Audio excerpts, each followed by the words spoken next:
प्रश्न छ, पुण्य के हो, पाप के हो? यसको अलिकति व्याख्या गरिदिनु पर्यो। सुन्दर प्रश्न छ। सारा जगत पुण्य पापमा दौडिरहेको छ। कतै पुण्य कतै पाप। हरेक धर्महरू, हरेक सम्प्रदायहरूको एउटै भनाइ छ, पुण्य गर पाप छोड। आखिर यो पुण्य के हो? के गर्दा पुण्य हुन्छ, के गर्दा पाप हुन्छ? ठ्याक्कै चाहिँ कसरी भन्ने? ठिक ढङ्गले यो पुण्य यो पाप कसरी भन्ने? कति विधिहरू छन्, तरिकाहरू छन्। एउटा त्यही काम गर्दा एउटा सम्प्रदाय एउटा धर्ममा पुण्य हुन्छ, त्यही काम गर्दा अर्कोमा पाप भइरहेका हुन्छ। के हो, कसैले त्यसलाई बेठिक भन्छन्, कसैले ठिक भन्छन्, भन्न कठिन छ। अब कहीँ मूर्ति पूजा अत्यन्तै शुभ छ, राम्रो छ, पुण्य हुन्छ पूजा गर्दा। कतै मूर्ति पूजा गरेर पुण्य हुँदैन, मूर्ति पूजा गर्नु त पाप हो भन्ने पनि छन्। अब के पुण्य के पाप कसरी छुट्याउने होला? एउटै तरिका, जुन काम गर्दाखेरि भयरहित भइन्छ, डर हुँदैन, मैले ठिक गरेँ भन्ने लाग्छ, त्यही पुण्य हो। आहा, मैले कति राम्रो गरेँ है भन्ने लाग्यो भने त्यस्तो कुराले कहिल्यै भय जन्माउँदैन, डर लाग्दैन। त्यस्तो कुनै पनि काम पुण्यको काम, जुन काम गर्दा गर्व लागोस् आफूलाई, वाह मैले कति राम्रो गरेँ है भन्ने लागोस्। जुन काममा आफूले कति राम्रो गरेँ भन्ने लाग्छ, त्यसमा डर हुन्छ र? काम गरेपछि डराउनु पर्छ र? पर्दैन। दुःख रहित भयो भने व्यक्ति। यी पाप पुण्यहरू सुख दुःखसँग सम्बन्ध राख्छन्, तर यसलाई धेरै टाढा लगियो।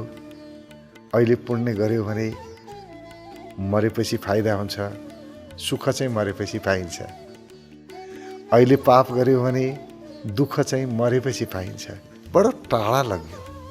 त्यसले गर्दाखेरि हामीलाई बुझ्न कठिन भयो, के पाप हो के पुण्य हो छुट्याउन कठिन भएको मूल कारण त्यही हो। होइन, मरेपछि त जे होला होला। वास्तविकता के हो भने पाप गर्यो भने अहिले नै त्यसको परिणाम आउँछ। दुःख अहिले भोग्नुपर्छ, पापको परिणाम अहिले नै भोग्नुपर्छ। र धर्म गर्यो भने पनि अहिले नै धर्मको परिणाम भोग्न पाइन्छ, पुण्यको परिणाम अहिले भोग्न पाइन्छ। अब कति हामी हेर्छौँ, कति मानिसहरूले अहिले पाप गरिरहेका छन्, नराम्रो काम गरेका छन्, तर उन्नति उनीहरूकै भएको छ, हामीलाई त्यस्तो लाग्छ। होइन, बाहिरी उन्नति देख्दैमा त्यो व्यक्ति सुखी छ भन्न मिल्दैन। असली कुरा के हो भने धर्मले सुख दिन्छ, शान्ति दिन्छ, आनन्द दिन्छ, र पापले दुःख पीडा कष्टतिर लैजान्छ। यति हो कुरा। अब पाप गर्ने कि धर्म गर्ने आफ्नो हातमा हो। सुख पाउनु छ भने धर्म गर, पुण्य गर। दुःख पाउनु छ भने पाप गर, त्यति मात्रै कुरा हो। अब पाप गर्दाखेरि अथवा नराम्रो काम गर्दाखेरि पीडा कसरी हुन्छ? जस्तो उदाहरणको लागि कुनै एकजना व्यक्तिले गैर कानुनी काम गर्यो, कानुन विपरीतको कार्य गर्यो, धन आर्जनको लागि, सम्पत्ति कमाउनको लागि।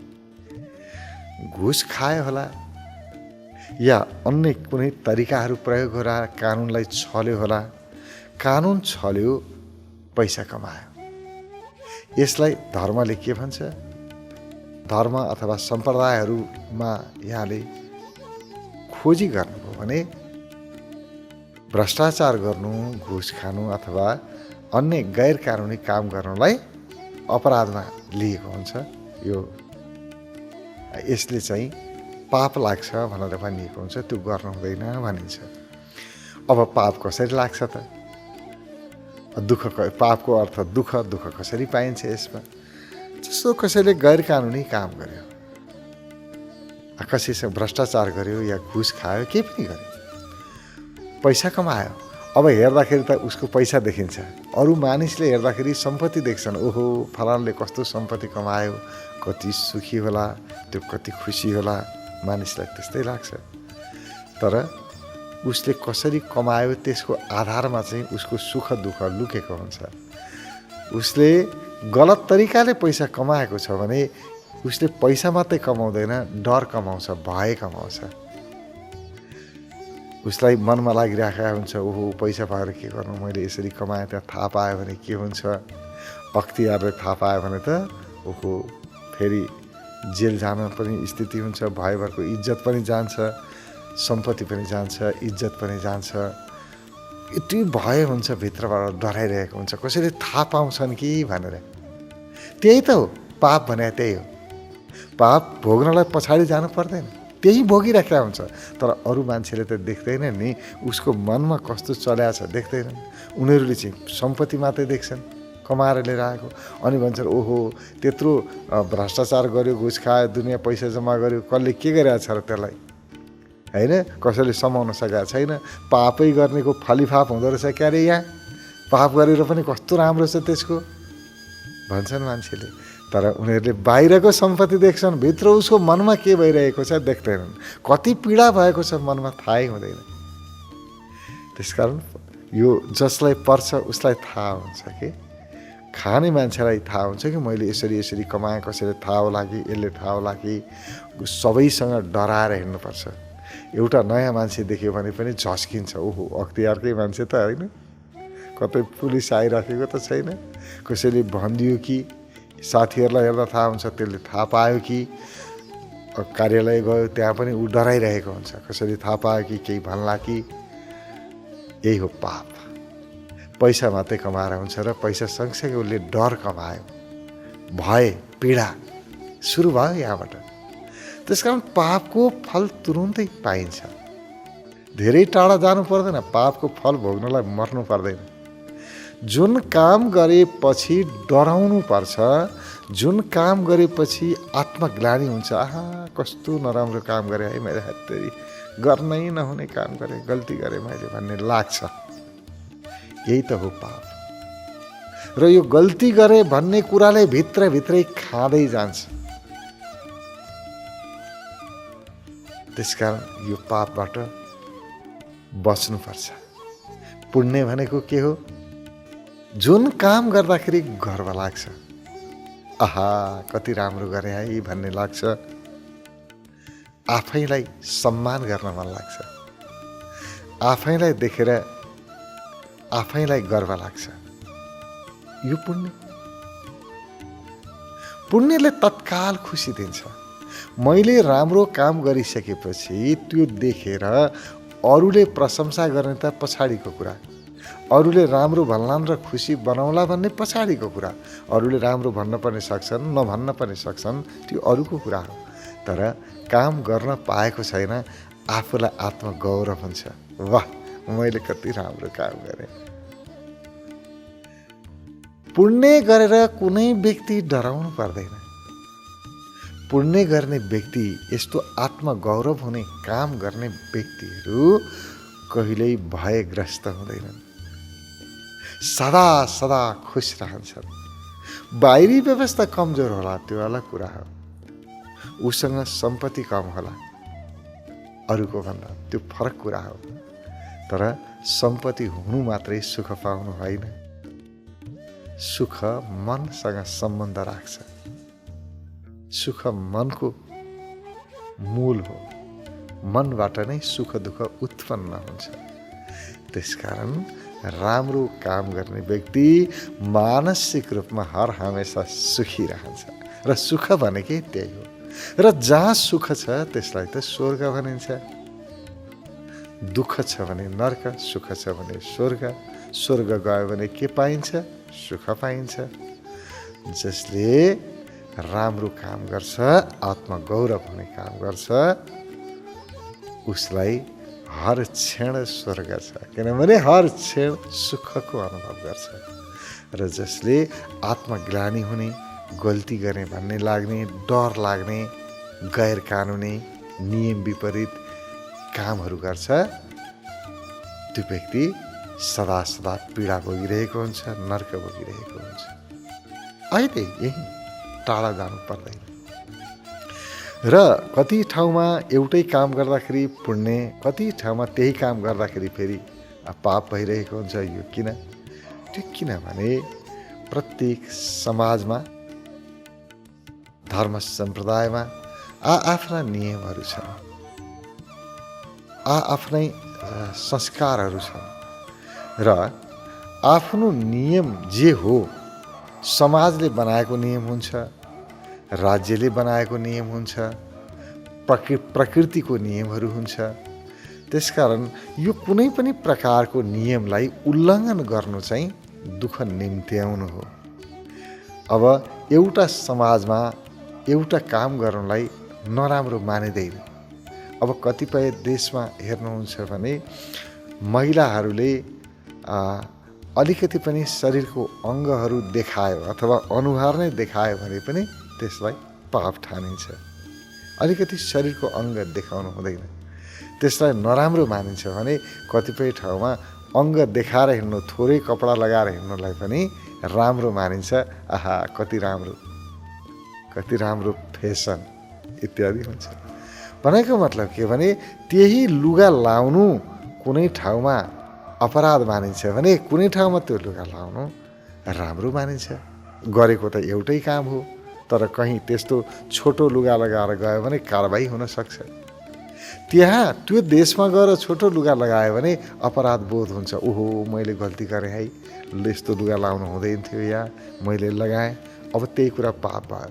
अब अर्को ठाउँमा गएर त्यही लुगा लाउँदाखेरि आहा, सबैले मैले कति राम्रो लुगा लाएँ है, त्यसैले फेरि गर्व दिन्छ। एउटै कामले पाप या धर्म हुन्छ, किनभने परिस्थिति अनुसार, त्यहाँको मनस्थिति अनुसारको व्यवहार गर्न हामीले जान्नुपर्छ। जानेनौँ भने सङ्कटमा परिन्छ। त्यसकारण मैले भन्न खोजे यति मात्रै हो कि जहाँको जस्तो व्यवस्था छ, जस्तो नियम छ, जस्तो कानुन छ, त्यसको पालना गऱ्यौँ भने कहिल्यै डराउनु पर्दैन। ढुक्क हुन्छ मन। म जुन समाजमा छु, जुन देशमा छु, त्यो समाजको, त्यो राष्ट्रको नियम कानुन मैले पालना गरेको छु, उल्लङ्घन गरेको छैन भन्दाखेरि आत्मगौरव हुन्छ। वाह, मैले राम्रो गरेँ भन्ने हुन्छ। भयरहित हुन्छ मान्छे, डराउनु पर्दैन। र जुन समाजको, जुन राज्यको मैले नियमलाई उल्लङ्घन गरेँ भने डराएर हिँड्नुपर्छ, मुख लुकाएर हिँड्नुपर्छ। यसले चाहिँ हामीलाई दुःखतिर लैजान्छ। त्यसकारण पुण्य र पापको परिभाषा यति मात्रै हो कि जुन काम गर्दाखेरि आफूलाई वाह कति राम्रो गरेँ भन्ने लाग्छ, आत्मगौरव हुन्छ, त्यस्तो कुनै पनि काम गर्नु पुण्य काम गर्नु हो। र जुन काम गर्दा आत्मग्लानी हुन्छ, नरमाइलो लाग्छ आफैलाई, र मुख लुकाएर हिँड्नुपर्छ, गल्ती गरेँ भन्ने लाग्छ, डराएर हिँड्नुपर्छ, ती सबै कार्यहरू पाप कार्यहरू हुन्। यो पुण्य र पाप यति मात्रै हो। अब यो पहिल्यै बनी बनाएको पुण्य या पाप हुँदैन। कसैको लागि त्यही पुण्य, कसैको लागि त्यही कुरा पाप पनि बन्न सक्छ। मैले अघि नै भने देश काल परिस्थिति भनिन्छ नि, देश काल परिस्थिति अनुसार आफू हिँड्नुपर्छ। त्यसको विपरीत भयो भने भयग्रस्त भइन्छ, डर लाग्छ, दुःख पाइन्छ। यो दुःख पाउने काम गर्नु यही हो पाप। सुख पाउने काम गर्नु धर्म। जस्तो सबै धर्महरूले भन्छन्, अरूलाई पीडा नदेऊ, अरूलाई दुःख नदेऊ। परोपकार पुण्याय पापाय परपीडनम। हगि अब यो किन यहाँनिर पाप र धर्म कहाँ छ त? परोपकार र परपीडामा। पर पीडा दिएर, कसैलाई दुखी बनाएर, कसैलाई सताएर आत्मगौरव हुन्छ र? आहा, मैले कस्तो राम्रो काम गरेँ है, मैले त्यो मान्छेलाई यति दुःख दिएँ, पिटेँ, सताएँ, मारेँ, कति राम्रो काम गरेँ भन्ने हुन्छ। कुनै आवेगमा आएर रिसको अवस्थामा केही गर्यो, उसलाई सतायो, पिट्यो अथवा मार्यो भने एकछिनपछि त आत्मग्लानि हुन्छ। हात्तेरिका, मैले कस्तो नराम्रो काम गरेँ। पछि नराम्रो पश्चाताप हुन्छ। एउटा आवेगमा आएर गरे पनि पछि पश्चाताप हुन्छ। कुनै पनि काम जो पछि पछुताउनु परोस्, त्यही हो पाप। त्यसकारण परोपकार गरेर अहिलेसम्म कोही पछताएको छ? अरूको हितमा काम गरेर एउटा दुःख पाएको मानिसलाई दुःख मुक्त गराएर, कुनै रोइरहेको मानिसलाई हँसाएर कुनै व्यक्ति पछुताउनु परेको छ? सम्भवै छैन। पुण्य यहाँ त आत्मा गौरव मात्रै हुन्छ। जसले परहितमा काम गर्यो, अरूको उपकार गर्ने कार्य गर्यो, कुनै दुखी व्यक्तिलाई सुखतिर लैजाने काम गर्यो, अशक्त व्यक्तिलाई सहयोग गर्यो, त्यो व्यक्ति कहिल्यै पछुताउँदैन। मैले गल्ती गरेँ भन्ने लाग्दैन। यो पुण्य। यसले आत्मगौरव हुन्छ। वाह, मैले कति राम्रो गरेँ भन्ने हुन्छ। अनि भित्रैबाट एउटा तृप्ति, सन्तुष्टि, भित्रैबाट आनन्दको अनुभव हुन्छ। हेर्नुहोस् त, पुण्य गर्न पाएको छैन, परिणाम त अहिले आयो नि। किन मर्नु पर्यो नि पुण्यको फल लिनको लागि? आजको पुण्यको फल लिनलाई मरेपछि पाइन्छ भने त्यो टाढाको कुरा हो। पाइएला, तर अहिले पाइन्छ, ताजा पाइन्छ। आज पुण्य गर, अहिले फाइदा ल्याऊ। किनभने अहिले राम्रो काम गऱ्यो भने अहिले सुखको अनुभव हुन्छ, आनन्दको अनुभव हुन्छ। र अहिले पाप गऱ्यो भने अहिले पीडा हुन्छ। तुरुन्तै अरूलाई सताएर, अरूलाई दुःख दिएर, अपमान गरेर, कसैलाई गाली गरेर, कसैसँग झगडा गरेर अनि आत्मगौरव हुन्छ, सम्मान हुन्छ, सुखको अनुभव हुन्छ? बिल्कुलै हुँदैन। कुनै व्यक्तिको आलोचना गर्यो भने पत्ता हुँदैन। कसैको कुरा काट्यो, कहीँ गएर तेस्रो व्यक्तिको दुईजना बसेको बेलामा कुरा काट्यो, त्यो मान्छे त कस्तो नराम्रो छ, गलत मान्छे हो, त्यो उसको विषयमा नचाहिने कुराहरू गरेर निस्किन पाएको छैन। ओहो, त्यसले सुन्यो कि, त्यसले भनिदिनु हो कि, त्यसले थाहा पायो भने त फेरि कस्तो नराम्रो हुन्छ है, मैले पनि के मुखमा आयो भनिहालेँ, नभन्नु पर्ने थियो। अब मनमा कुरा खेल्न थाल्छ। अब भए, अब डर यहीँबाट सुरु भयो। यही हो पाप सुरु भइगयो। त्यसकारण मैले पाप गरेँ कि धर्म गरेँ, पल पलमा हेर्नुपर्छ। हर एक आफ्ना क्रियाकलापमा हेर्नुपर्छ। यो होइन कि पुण्य भनेको पाठ पूजा मात्रै गरेर बस्नु, प्रार्थना गरेर बस्नु। प्रार्थना गर्ने व्यक्तिहरू सबै पुण्यात्मा हुन्छन् भन्ने जरुरी छैन। प्रार्थना गर्नु भनेको ईश्वरसँग माग गर्नु हो। सबै माग्नेहरू पुण्यात्मा हुन्छन् जरुरी छैन। र सबै नमाग्नेहरू पापी हुन्छन् त्यो पनि जरुरी छैन। पाप धर्म पूजा पाठसँग मात्रै सम्बन्ध राख्दैन, प्रार्थनासँग मात्रै सम्बन्ध राख्दैन। हो, प्रार्थना गर्दाखेरि, पूजा गर्दाखेरि, मन्त्र जप गर्दाखेरि, आराधना वन्दना गर्दाखेरि मन आनन्दित हुन्छ, मजा आउँछ। र अहिलेसम्म कुनै पनि व्यक्ति भगवानको पूजा गरेर पछुताएको छैन। पश्चाताप कहिल्यै पनि हुँदैन। आहा, मैले भगवानको पूजा गरेँ, कति ठुलो गल्ती गरेँ भन्ने लाग्छ? कहिल्यै लाग्दैन। त्यसकारण त्यो पनि काम पुण्यको हो। त्यो पुण्य होइन भन्न चाहिँ मिल्दैन। पूजा पाठ प्रार्थना यी धार्मिक कार्यहरू सबै यिनीहरूले सुख दिन्छन्, आफूलाई एउटा गौरव दिन्छ। मैले राम्रो गरेँ भन्ने भाव जन्मिन्छ। राम्रो हो, तर त्यति मात्रै गरेर पुरै मैले पुण्य कमाएँ भन्नु चाहिँ फेरि गलत हो। किनभने एकछिन पूजा गर्दाखेरि त गर्व भयो, थोरै राम्रो काम गरे होला, अलिकति मैले पूजापाठ गरेँ, राम्रो गरेँ भन्ने पनि भयो होला, तर दिनभरि गर्ने अरू काममा चाहिँ नराम्रो गर्छ। नराम्रोको अर्थ डर लाग्ने काम, कानुन विपरीतको काम, गर्न नहुने काम, परपीडाका कामहरू, अरूलाई दुःख दिने कामहरू गर्छ भने त्यो बिहान पूजा गरेको मात्रै गौरवले चल्दैन, पुग्दैन त्यसले। अनि मानिस फेरि दुःखको दलदलमा जान्छ। त्यसकारण एकछिनलाई सुधार्ने होइन, हामीसँग 24 घण्टाको समय छ। त्यो समयमा कुनै पनि समयमा हामीले गल्ती गऱ्यौँ भने त त्यसको पीडा त भइहाल्छ नि, त्यसको डर भए त आइहाल्छ नि।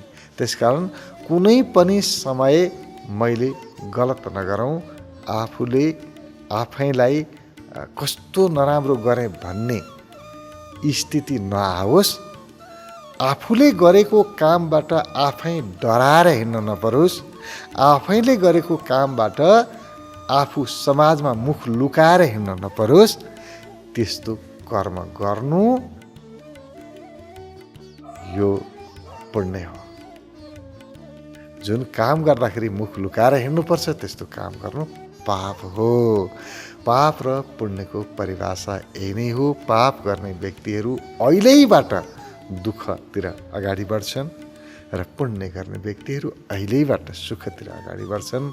र हाम्रो सुख दुःख हामीले गर्ने कर्ममा लुकेको छ, हाम्रो व्यवहारमा लुकेको छ, हाम्रो बोलीमा लुकेको छ। यही बोली हो, यही बोली बोलेर हामी शत्रु बनाउन नि सक्छौँ, यही बोली बोलेर शत्रुलाई मित्र बनाउन पनि सक्छौँ। आफूलाई हामी कसरी प्रस्तुत गर्छौँ, जसले मित्र बनाउने बोली बोल्यो, मिठो बोली बोल्यो, त्यो व्यक्ति सधैँ गर्विलो हुन्छ। मिठो बोली बोलेर आहा मैले कस्तो गल्ती गरेँ है, यो मिठो बोली किन बोल्या होला मैले भनेको कसैले सुनेको छ? राम्रो व्यवहार गरेर कस्तो गल्ती गरेँ, कति राम्रो व्यवहार गरेर मैले बर्बादै गरेँ भन्ने लाग्छ कसैलाई? कहिल्यै लाग्दैन। तर नराम्रो व्यवहार गरेँ, नमिठो बोली बोलेँ, कसैको आलोचना गरेँ भने चाहिँ पश्चाताप भइहाल्छ। परोपकार पुण्याय पापाय परपीडनम, अथवा परपीडा भनेको अरूलाई दुःख दिनु। अरूलाई दुःख दिनु मात्रै होइन, म बार बार भन्छु, अरूलाई दुःख दिनु पाप हो भने आफूलाई दुःख दिनु महापाप हो। हाम्रा हरेक नकारात्मक कर्महरूले आफैलाई दुःख दिइरहेका हुन्छन्, यो महापाप हो। यो महापाप गर्नु उपयुक्त छैन।